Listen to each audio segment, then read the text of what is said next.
جب بندہ اس کا ہو جاتا ہے تو پھر اس کے لیے کوئی شے بھی بعید نہیں رہتی۔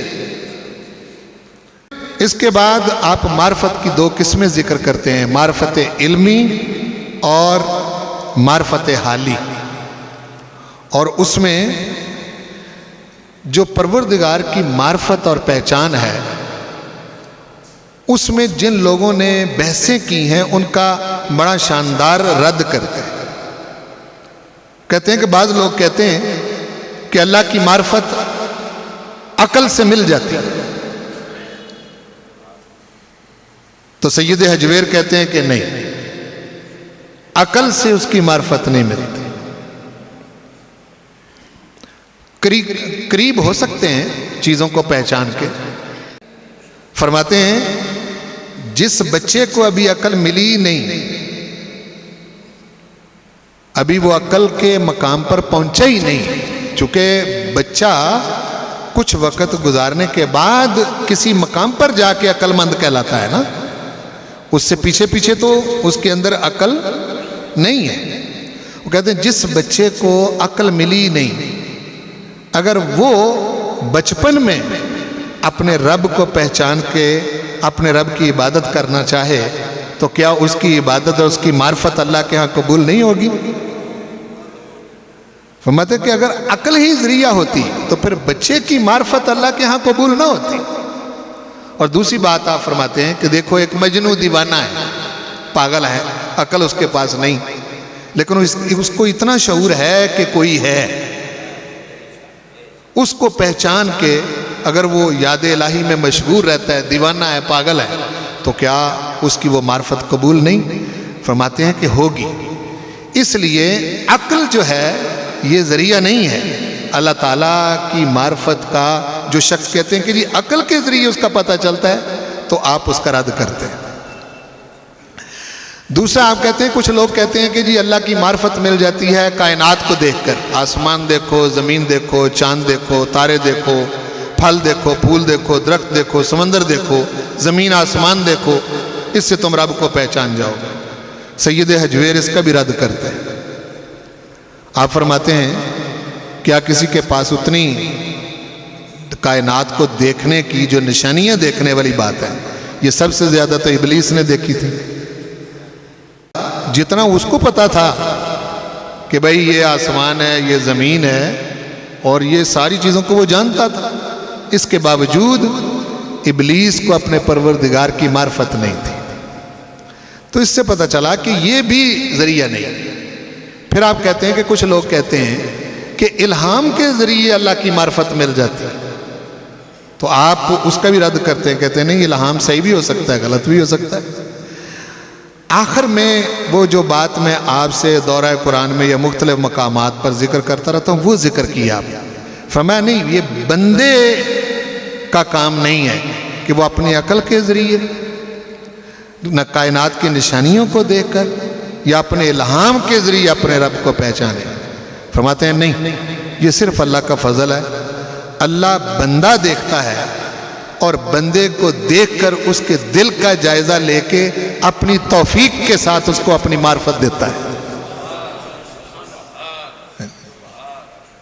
اور اس کو اگر میں دوسرے لفظوں میں کہوں تو وہ یوں کہ مجھے کسی عارف نے یہ بات بتائی تھی کہ سب سے پہلے کسی دل کو حضور پسند کرتے ہیں، پھر اللہ ہدایت دیتا ہے۔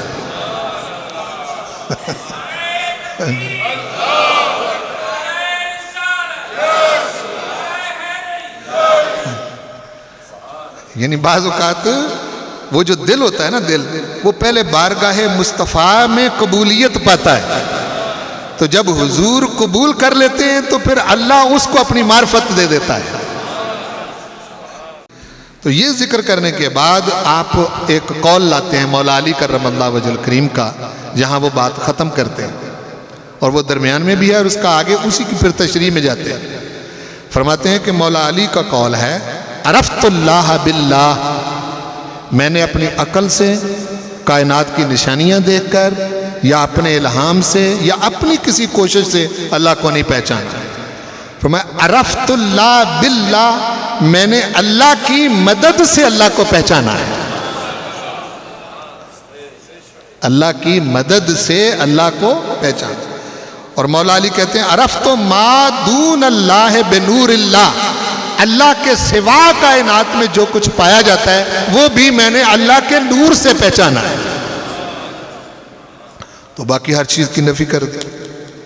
تو یہ سید حجویر ذکر فرماتے ہیں یہ پہلا پردہ ہے جو میں نے اٹھایا ہے کہ یہ انسان کی اپنی کسی کاوش، کوشش یا محنت یا اس کا کسب یا اس کی عقل یا اس کی سمجھ یا اس کا علم اس کو معرفت نہیں دلاتا. پروردگار خود اس بندے کو پسند کر کے اپنی معرفت کے لیے اس کا پہلے دل تیار کرتا ہے، پھر اس کو اپنی معرفت عطا کرتا ہے. اب اس پر بہت سارے سوالات اٹھتے ہیں، لیکن وہ موقع نہیں ہے کہ وہ میں سوال اٹھا کے پھر ان کا جواب دوں، چونکہ پھر وقت اسی میں بیت جائے گا. دوسرا جو کشف حجاب کرتے ہیں آپ، وہ ہے توحید کے بارے میں. توحید پر وہ دو آیتیں بیان کرتے ہیں، وَإِلَٰهُكُمْ إِلَٰهٌ وَاحِدٌ، تمہارا معبود ایک معبود ہے. دوسری آیت لاتے ہیں قُلْ هُوَ اللَّهُ أَحَدٌ، حبیب کہیے کہ وہ اللہ ایک ہے. یہ ذکر کرنے کے بعد آپ پھر ان آیتوں کی وضاحت کرتے ہیں کہ اللہ کو ایک ماننے کا ذریعہ بھی مصطفیٰ کریم ہے. ویسے آپ مان لیں، اور اس کا میں ذکر کئی بار کر چکا ہوں. آپ کائنات میں بکھری نشانیاں دیکھیں اور اس کو ایک مان لیں، لیکن وہ آپ کا حضور کے بغیر اپنی ذات کو ایک ماننا وہ قبول نہیں کرتا. وہ کہتا ہے کہ نہیں جی اپنی توحید اپنے پاس رکھو. ہاں وہی اللہ کو ایک ماننا حضور کے واسطے سے ہو تو یہ اس درجے پر بندے کو فائز کر دیتا ہے کہ پروردگار اس بندے کو پھر عام نہیں رہنے دیتا، یا ایھا الذین آمنوا کہہ کے خطاب کرتا ہے،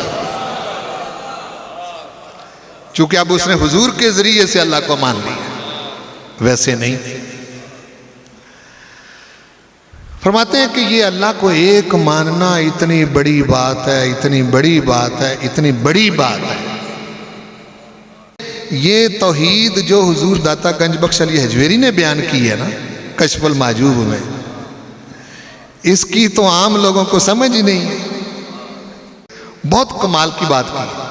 پھر یہاں انہوں نے ایک حدیث بیان فرمائی کہ حضور کریم صلی اللہ علیہ وسلم نے ارشاد فرمایا کہ ایک شخص اس کے پاس اللہ کو ایک ماننے کے سوا اور کوئی نیکی تھی ہی نہیں. یعنی اور کوئی نیکی تھی ہی نہیں اس کے پاس، لیکن اللہ کو وہ ایک مان رہا تھا، توحید پر ایمان تھا.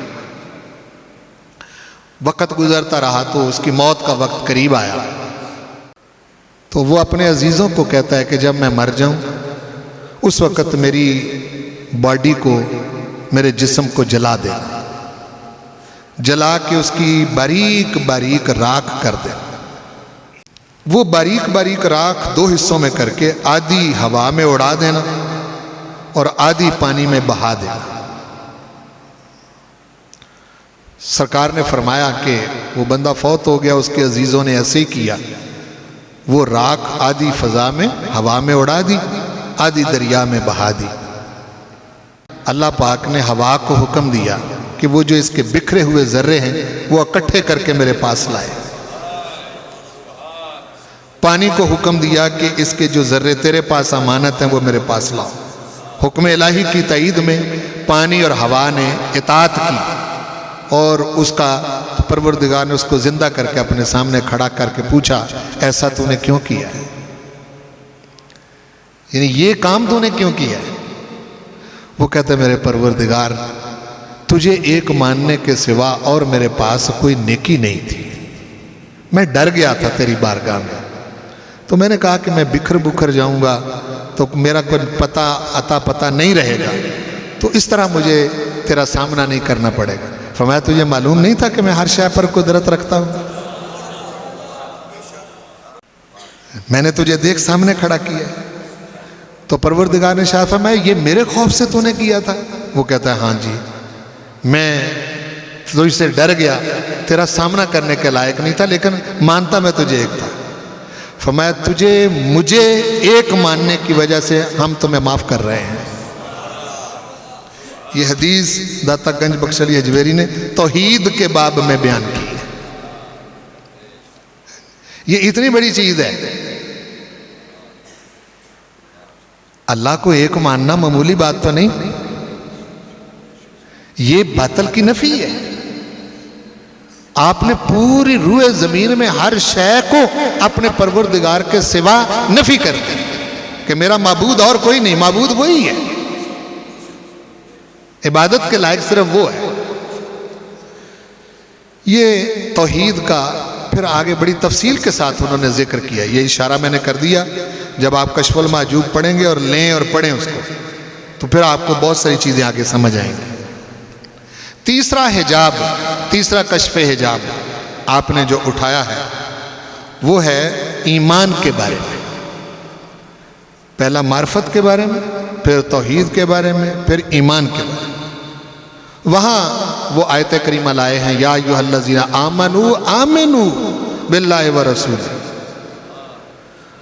او ایمان والو اللہ اور اس کے رسول پر ایمان لاؤ۔ دیکھو سمجھے نہیں سمجھے اس مقام کو؟ خطاب کن کو ہے؟ ایمان والوں۔ بھئی وہ ان کے اندر ایمان ہے تو یا ایھا الذین آمنوا ہے نا، لیکن ایمان ہونے کے باوجود کہا جا رہا ہے کہ آمنوا باللہ ورسولہ۔ وہ جو مطلوب ایمان ہے، جس لیول کا ہونا چاہیے، جس درجے کا ایمان ہونا چاہیے، اے ایمان والو ابھی وہ تمہیں نصیب نہیں ہے۔ اللہ اور اس کے رسول کو مانو، ایمان لاؤ، ہو تو تم ایمان والے ہو، لیکن تمہارے ایمان کا لیول وہ نہیں، درجہ وہ نہیں۔ مانو جس طرح ماننے کا حق ہے۔ بھئی جتنے بندے بیٹھے ہوئے ہیں، ہم کسی کو بے ایمان تو نہیں نہ کہہ سکتے، کہ کہہ سکتے ہیں یہاں اس نکر سے لے کے وہاں تک بیٹھے ہوئے ہیں، لیکن اگر ہمارے پاس کوئی سالڈ چیز ہو ترازو تولنے والی، تو کیا ہم سب کے ایمان کو چیک کر سکتے ہیں، کو تول سکتے ہیں؟ تو کیا سب کا ایمان ایک جیسا ہے درجے میں؟ بولو نہیں ہے، ہر ایک کے ایمان کا تفاوت ہے۔ کسی کے پاس 1 درجے کا ایمان ہے، کسی کے پاس 5 درجوں والا ایمان ہے، کسی کے پاس 10 درجوں والا ایمان ہے، کسی کے پاس 20 درجوں والا ایمان ہے، کسی کے پاس 50 درجوں والا ایمان ہے۔ خود سرور کونین نے ایمان کے 72 درجے بھی ذکر کیے۔ تو ایمان والوں کو کہا جا رہا ہے مومن تو تم ہو لیکن مومن نہیں ہو۔ جس طرح کا ایمان ہونا چاہیے وہ تمہارے پاس نہیں ہے، ایمان لاؤ، بندے بنو۔ مومن ہو کر تمہارے پاس وہ ایمان نہیں، ایمان سمجھا رہے ہیں۔ ایمان کے اوپر سے جو پردہ پڑا ہوا ہے، سید حجویر اس پردے کو ہٹا کے بتا رہے ہیں ایمان کیا۔ پھر آپ فرماتے ہیں کہ ایمان بندے کا فعل ہے، لیکن اللہ کی توفیق سے۔ بندے کا فعل ہے لیکن اللہ کی توفیق سے۔ اس میں پھر وہی بات کروں گا کہ ایمان کا مرکز و محور ذات مصطفیٰ ہے، یعنی ان سے ہٹ کے کوئی ایمان نہیں، ان سے لا تعلق ہو کر کوئی ایمان نہیں،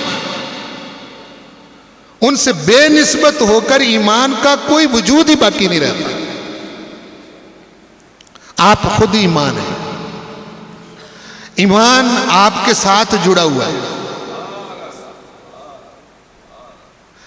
بلکہ میں ذکر کروں اسی درویش کامل کی جن کا میں نے پہلے ذکر کیا، انہوں نے فرمایا کہ ایمان حضور خود عطا کرتے ہیں، ایمان حضور خود عطا کرتے ہیں، اور اگر بندہ ایمان پر رہے، ان کے ساتھ نسبت قائم رکھے، تو حضور اس کے ایمان کو بچاتے بھی۔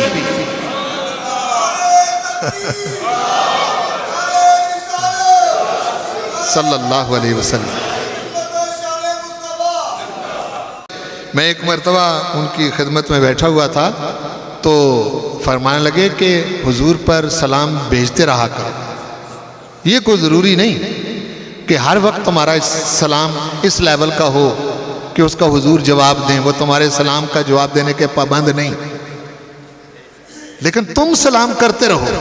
اگر کسی وقت ایسا ہو گیا کہ تمہاری زندگی میں ایک بار بھی حضور نے تمہارے سلام کا جواب دے دیا تو اس کی کم از کم ضمانت یہ ہے کہ دنیا سے ایمان کے ساتھ جاؤ گے۔ تو اس کا مطلب یہ ہے کہ سلامتی کی ضمانت مل گئی کہ اب تمہارا ایمان بچ جائے گا، یہ گارنٹی ہوگی۔ چوتھا کشف حجاب جو سید حجویر کشف المحجوب میں ذکر کرتے ہیں، آپ فرماتے ہیں کہ یہ نجاست سے پاک ہونے کے بارے میں ہے، پلیدی سے، ناپاکی سے، نجاست سے پاک ہونے کے بارے میں۔ یہ شان بھی پروردگار نے حضور کے غلاموں کو ہی دی ہے، تو باقی لوگ کہاں اس کا اہتمام کرتے ہیں؟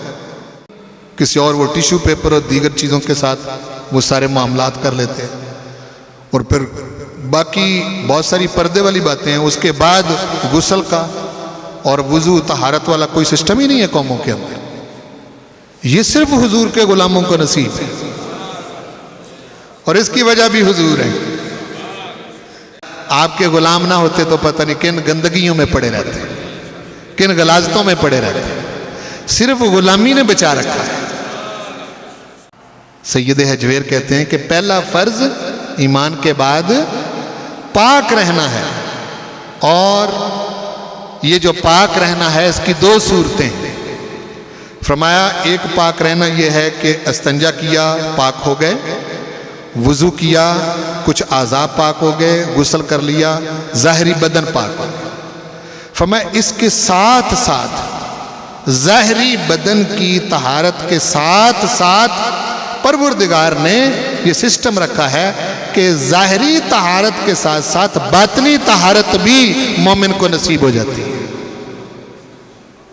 اور اس پر اس نے رہنا ہے۔ صرف وضو نہیں کرنا، اس کو پتہ ہے کہ میں نے مسح کیا ہے سر کا، میں نے اپنی آنکھوں کو پاک رکھنا ہے، زبان کو پاک رکھنا ہے، کانوں کو پاک رکھنا ہے، ہاتھوں کو پاک رکھنا ہے، پیروں کو پاک رکھنا ہے۔ ناپاکی کے ٹھہرے ہوئے حمل بھی مسئلہ بناتے ہیں۔